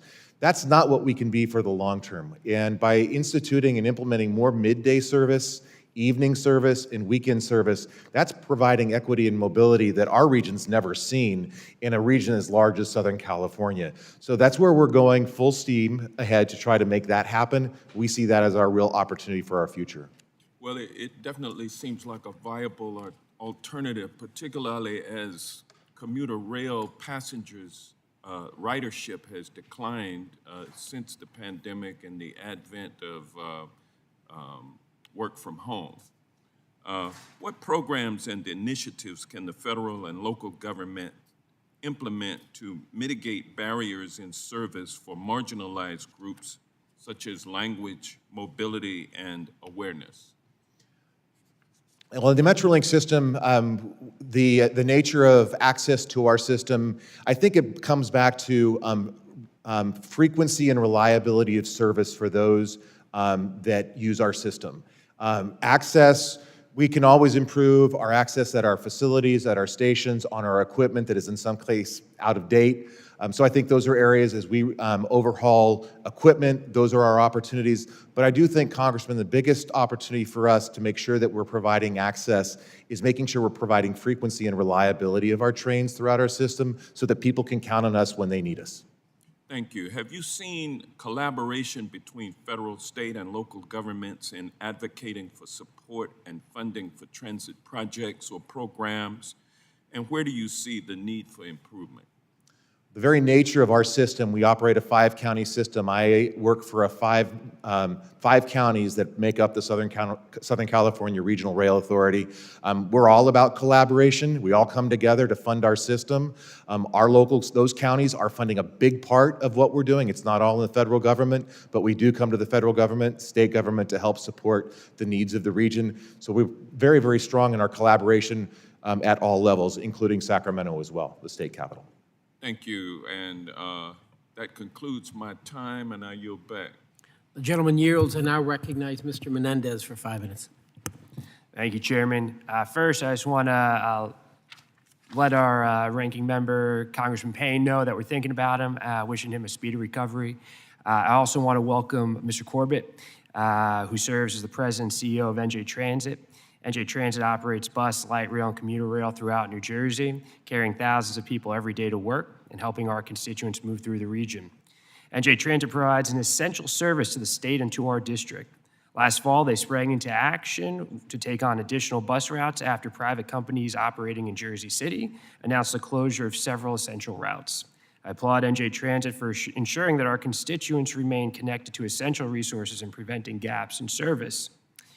Mr. Corbett, as your testimony highlights, the Infrastructure Investment and Jobs Act has been a critical investment for infrastructure across the country. Our district has received almost $11 billion in grants from the IIJA, including $6.9 billion for the Gateway Project alone. The importance of these funds for our district cannot be overstated.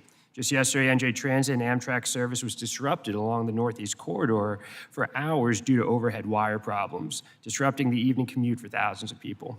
Mr. Corbett, what happens when there are issues with infrastructure on even a small section of the Northeast Corridor? Thank you, Congressman. Great to see you. We are the most densely populated state in the union, as you well know, and we're back at COVID. You know, the days of COVID, we're packed. Our trains, rush hour, you see it, you know, standing room only. So if we have 1,000 people on a train and we have 20-plus trains an hour going into New York, if they're delayed even 10 minutes, that backs up trains all the way down to Philadelphia. So that means thousands, tens of thousands of commuters are stranded. And our number one cause of delays for New Jersey Transit is on the Northeast Corridor. It causes for our whole statewide system, and that is, you know, and that ties into the catenary and infrastructure. And Amtrak is, you know, that's what they inherited from the Pennsylvania Railroad. A lot of that catenary goes back to the 1930s. The signal system, these are almost 100-year-old systems that is Congressman Moulton touched on. So, you know, if that is not repaired and brought up to standard, that gets for us is important to prioritize that. That would be you know, the upgrade the catenary and the signal system would be a huge. The other big bottleneck, as you know, is Portal North Bridge, and certainly, Chairman, would love to have anyone from the committee come up. That's a huge bottleneck that within 2 years will be eliminated, and that's what, you know, this kind of funding provides us and Amtrak to do. No, I appreciate you highlighting those points. It's why it's so critically important that we continue to provide robust funding for our state and regional partners as we continue to invest in rail. I want to just switch quickly to commuter trends. Over the past couple of years, transit agencies across the country have been struggling with budget deficits. At the same time, we've also seen a large shift in commuter trends. And we know that more people are working from home, which means less folks commuting into work, which means less fares for public transit agencies. Mr. Corbett, about how much of New Jersey Transit's budget relies on fare? We rely on the operating budget, about 20% from federal money. Our capital plan is over 40%. So again, you know, our system, we don't, as you saw with Midtown Direct Service, and as Congressman King talked about, having our service direct ride, one-seat ride into New York, when you do that, property values soar in the surrounding communities. We're a big boom of transit-oriented development. That generates tremendous wealth, but we don't get we don't capture that ourselves. So even if we're running at a deficit, we're generating wealth for the whole economy. So, but fares go into a large part of what your operating budget is. And so if you have less fares, your operating budget is constrained because less people are using your services. That's right, but we do see on bus, we're back to pre-COVID levels. On rail, we're about 80%. I think in New York market particularly, people are not working Fridays. They say they're working from home. The jury's out on that. But so we do see that pulling down our average ridership, but weekend ridership, people are using a lot on weekends. So the trend is right, but you know, you couldn't raise the fares during the pandemic, and now we're raising our fares, as you know. But we still need that federal component to help us. Yeah, 100%. It's a challenging dynamic. I think that's what we all appreciate here. We've talked about with Secretary Buttigieg. As you see these new trends, it creates difficulty from planning purposes, operating purposes for public transit agencies like all of yours. And Congress wants to be here to be helpful, especially this committee. And if you have ways that we can partner together to make sure that we create that funding not on a go-forward basis, so you have dedicated funding to make those capital improvements, to ensure that we have a quality of product that's a customer-forward product or a commuter-forward product. That's what we want to do. Just quickly, Mr. Nolan, my in-laws live in northern Indiana, in Plymouth, and my sister-in-law lives in Chicago, so I appreciate your work as well as what all of you do, but New Jersey and Indiana, a special day for me. All right, thank you all so much. I yield back. Gentleman yields. I now recognize Mr. Ryan for 5 minutes. Thank you, Mr. Chair, and appreciate the opportunity to weigh in here on an important topic to my district. Thank you to everybody here. Represent the Hudson Valley north of New York City, so sort of on the other side of, but have many of the same challenges as you do, Mr. Corbett, in New Jersey, being part of the greater New York City metro area. So as you might imagine, the congestion pricing conversation is very much on the minds of my constituents, who along with me are frankly very upset, I would say furious, over this plan. As I'm sure you know, the MTA is rolling out what I think is an unfair, uninformed, and unacceptable congestion pricing plan, which would charge, in my district, families up to $15 a day, up to $5,000 more a year to commute to Manhattan. The problem there is that this comes with no commitments to actually improve service in our system. So you're asking my constituents to pay a lot more with no guarantees, nothing in the plan to upgrade service. I know you all are sort of tangential to the MTA, but wanted to sort of get your take on that. And really, as I understand your system, there are a lot more ride options, a lot more frequency. So if you could give any advice to the MTA in my area in particular, and just talk about how you see that playing out. Sure, actually, your colleague, a friend of mine, Mike Lawler, is his district, and we actually provide service. We operate, I'd say... In Orange County, yes. Yeah, We MTA appreciate is the most, their best performance in the MTA is actually the service we operate for them, west of Hudson, so it is relevant.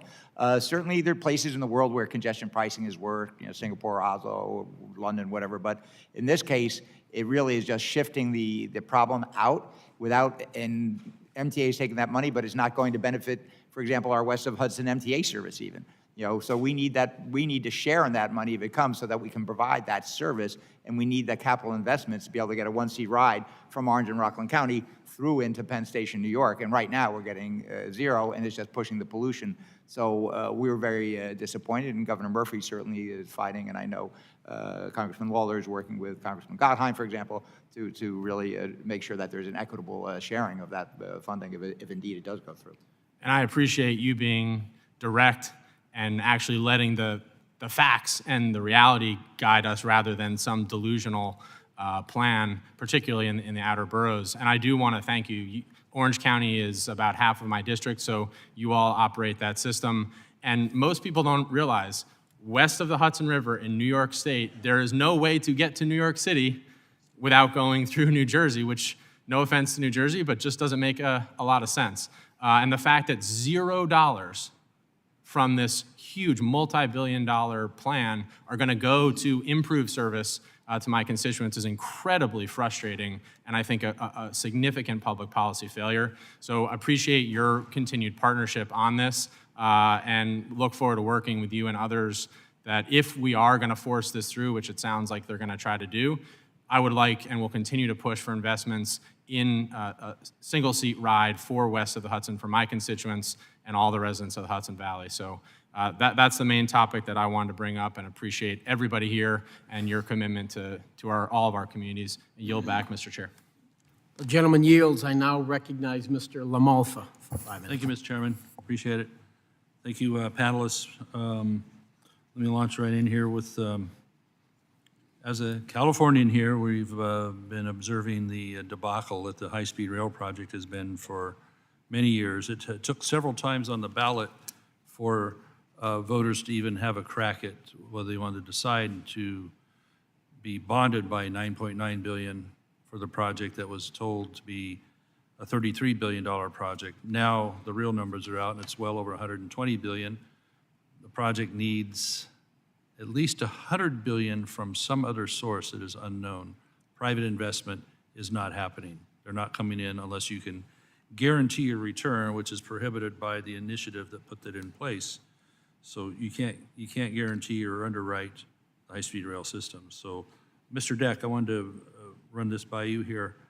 For what we could be doing instead of high-speed rail, I call it high-cost rail in California, is that local rail, commuter rail, using regular trains that would run a commute distance and adding to them. Has been a Sacramento, the Bay Area one. Wouldn't we, for a lot more bang for the buck, when we're still short $100 billion, to invest that in private companies or other more local possibilities, or enhancing local possibilities that we would have? I think there's benefit to both. We're in a unique spot in South Florida where we're witnessing both of those. So we have, our railroad, which is, public transportation, commuter rail, and we run just a couple miles away from Brightline. and you can see the advantages and disadvantages to both. So I have seen that, where the private contractors and private entities can get things done very quickly. They don't have some of the restraints that we have when we're spending public money. So I do think that there's room in the pool for both of us. We are both very successful in South Florida. Are you talking high-speed rail or public paid? Both. I think there's room for both. We see Brightline in Florida. They run not quite 200 miles an hour, but they're 125 miles an hour between Cocoa Beach and Now, is Orlando. that on conventional tracks? Those are on conventional tracks, yes. All sir. right, because it's horrifically more expensive to do the high-speed rail type tracks that are capable of 220, the long elliptical turns, and have to, just cut through communities and everything else on that basis. So it's a lot. Now, if you're talking something that's, a lot more affordable like that, I'd like to see more work. That's kind of what I'm talking about. More work done on up to 125 mile an hour rail on using conventional track and more conventional trains. That would be a fraction of the cost that we're talking about. So I got to move quickly here. So Mr. Kettle and Ms. Johnson, we're seeing more and more mandates in California on locomotives done by what's known as CARB, the Air Resources Board. They're constantly ratcheting down numbers of what the emissions are allowed on locomotives. I see a bit actually on social media about Arizona is opposing it being forced on them, and even a national mandate emulating California. I always tell people, don't do what California does; it'll just cost you. So, are you, Mr. Kettle, Ms. Johnson, are you aware of the rule being put in place by California on locomotive standards being continued to ratchet down and trying to implement new technology? Might even end up being complete electric. Congressman, this is Darren Kettle with Metrolink in Southern California. I'll take this, Ms. Johnson, given that we're dealing with it real time. Yes, Congressman. So when CARB originally came out with their initial rule, we opposed it because we had concerns about technology being available for us to be able to run zero-emission locomotives. Over the course of the rule development, we negotiated a position to give us time to fully complete our fleet at Tier 4 locomotives, the cleanest burning diesel. Tier 4? So you Tier get 4. to keep diesel. You don't have to go to electric. Is that Correct. We will not have to go to zero emission for 25 years. Gives us the time, it gives the industry time to actually develop the technology to get to zero emission for push-pull locomotives. What do you expect that new technology is going to look like? Batteries that last longer, or batteries or hydrogen, sir? What's hydrogen? Hydrogen or batteries. So those are the two zero-emission fueling sources And that let's are say out there. 20 years from now, when you start running up against that deadline and you're not anywhere close, kind of like CARB did in 1990, as I recall. What do you do then? We're hopeful that when CARB sees that if the technology does not exist at that point, they do have within their rule an analysis of the technology. So at that time, we'll know more. But again, 25 years buys us some time. Okay, thank you. I'm sorry that didn't work out, Ms. Johnson. The 5 minutes flies by. Maybe someone else will open it up for you, but thank you. Thank you, all panelists. The gentleman yields. I now recognize 5 minutes to another valuable member of this subcommittee, Mr. DeSaunier. Thank you, Mr. Chairman, and Mr. Lamal, for this reminds me of our long debates on this issue 20 years ago when we debated in the legislature about extension cords for battery electric cars. I think you lost that debate, but anyways, and as a former member of... Well, the cord wasn't long enough, is what turned out. Right. Anyways, I made a comment about I'd be supportive of that for your district if the district had electricity, I think, which was unfair, but I got a good laugh. Anyways, as a former member of the California Air Resources Board, I appreciate the appointed by 2 Republicans and 1 Democrat, and the public health standards were held to under the Clean Air Act signed by Richard Nixon and the California Clean Air Act signed by Governor Ronald Reagan. So more comment on how the Republican Party has changed vis-a-vis public health. Mr. Kettle, I have a district in the San Francisco Bay Area, not dissimilar, very familiar with your challenges in the South Coast. Long commutes, I think, between LA and the Bay Area. We have over half of the mega commutes in the country, 2 hours or more as people go further away.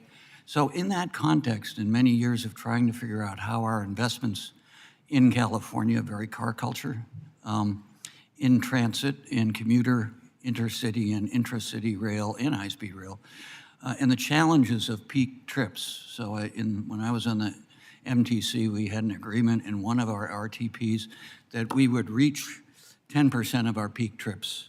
I think we got as high as 6%, as opposed to London, 90%. New York, I think, is 20%, which is the best of the United States. So when all of us deal with these issues about land use and transportation and, you know, the 405 in West LA and induced demand and how those HOV lanes were filled up like this, we know we have to invest in this. And I very much appreciate the comments in this hearing, because we know that exurban, suburban, urban.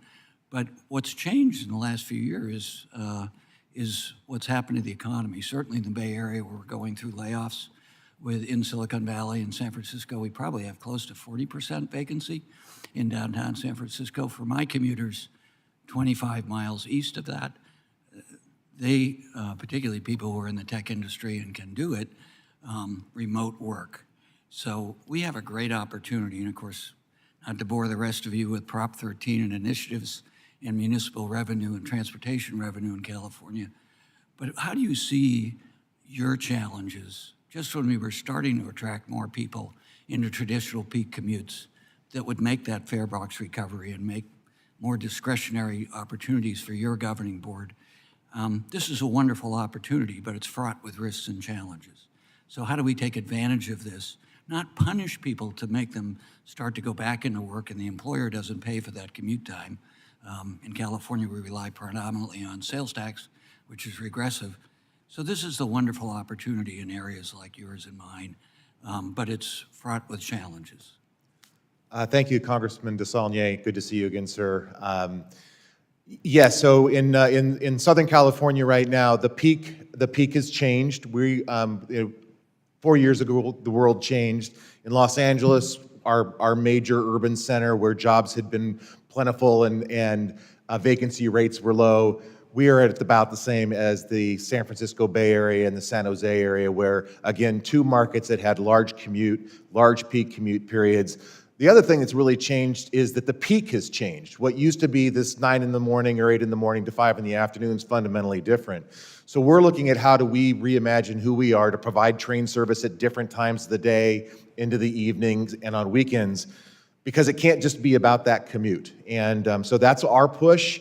It is not for the faint of heart to look at some new concepts about how we're going to change how we do our business. But I think it's critical. It's going to be the only way that we're going to stay sustainable, because we know continuing business practices the way they are today, just looking at the standard peak, that's not sustainable long term.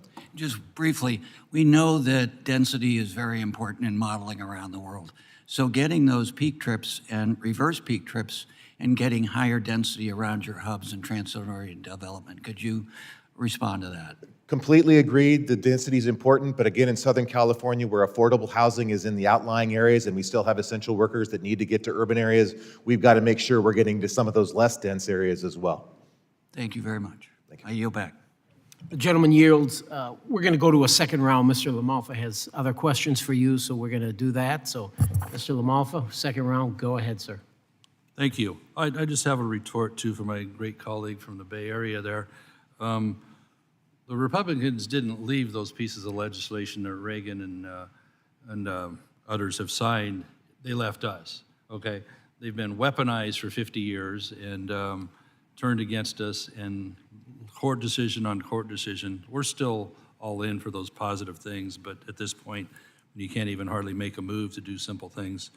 And as far as the electricity going all the way up to my area, it is getting harder when the enviros tear out my hydroelectric dams up on the Klamath and don't replace the electricity. So yeah, we do look like we're less electrified. So anyway, but he's my good pal. I'm not, this is fun banter here. Anyway. We have a comedy routine, bear with us. I respect your reference to Senator Jeffords. Okay, thank you, panelists. And Ms. Johnson, I'm going to throw that question back to you I had a little bit earlier on the CARB and the technology and the locomotives, et cetera, that we were talking about. Yes, thank you very much, Congressman. I would like to state for the record, I was previously in California, recognizing I'm in Denver, Colorado. And so to Mr. Kettle's point, that was raised relative to having more or less a 25-year exemption, recognizing that CARB had originally put forward the Innovative Clean Transit Regulation for 2040. I don't feel as I could opine, recognizing that I run the agency in Denver, Colorado, as relates to where we are currently. Okay, thank you. Back to Mr. Deck. When we're talking about, local lines, commuter rail and such, I've been interested a long time, especially as we've suffered with the super high costs and massive delays on California's high-speed rail. And I guess if there's good luck in Florida and they're paying for it themselves, great. I don't begrudge anybody doing that and having economically working out. But how much more can we benefit from 125-mile-an-hour trains on regular tracks? And what would it take to raise our infrastructure, our, rail, the track condition to be suitable? How much potential is there for a lot more 125-mile-an-hour tracks in any given area, around the whole country or regionally, what have you? Is that a good way to be able to achieve higher speed without having the hyper-expensive high-speed rail? So I will preface this by saying I'm by no means an expert on high-speed rail. But I do know that once you start getting to those speeds, you really have to worry about your grade crossings. So the biggest concern for me is going any higher speeds than that is grade separating and making sure that you don't have the road crossings. And when you have a train going 125 or 200 miles an hour, those grade crossings become critically important. And that's where you really get that cost factor that goes in with raising those, is that you're separating from your conventional road crossings. And if you're talking rural areas, can you possibly build enough split-level crossings when, through fields and farmland and all that stuff? With enough money, anything's possible. Well, that's the answer to that. It's an investment. Well, every crossing I hear is about $40 million, and California's probably double that at $80 million, and I don't know if you can do that on every little small burg like I have in my district, and we certainly can't be taking away all these crossings because they're critical to small towns and ag areas. So, but overall, do you see much potential for, instead of being hell-bent on 220-mile-an-hour hyper-expensive, is there a lot of potential for 125-mile-an-hour conventional tracks to be able to kind of fit that need for higher speed that people seem to be looking for? I think it depends on the area and the service and what you want. If you're looking at like particular the Bright Line West, it's going to go from Los Angeles to Las Vegas. The business model is to get you there faster than a car in a high-speed train. So that that is a private entity making that investment that they can do that. So I do believe that it is a matter of what the unfortunately, it customers. started out as a private concern. Then I think $3 billion of federal money got dumped in on that. I was really disappointed in that because it was touted as being private the whole time. Anybody else on the panel want to touch on that 125-mile-an-hour rail topic? Sir. The only thing I'd say in New Jersey, with a dense population we're running with Amtrak, one of the things is not just hitting a certain X number of miles per hour, it's the whole trip. So if you're doing 160 miles an hour, but then you got a slow speed because you have ancient infrastructure that you're going to have a temporary speed restriction doing 60 or 35 miles, it sort of obviates it. So it's the whole system from A to B to make sure that you can keep a steady higher speed than necessarily be the top, Shinkansen or whatever kinds of speeds. Yeah, I mean, I focus on 125 because that seems to be where it becomes a quantum jump into rail technology that has to be more expensive. So, Mr. Chairman, I appreciate your extra time. I yield back. The gentleman yields. Are there any further questions from any members of the committee? There being none, this concludes our hearing for today. I'd like to thank each and every one of you. The first hearing, I guess, we've had in this subcommittee for commuter rail in 20 years. So job well done. Great dialogue today. The committee stands adjourned. I think so.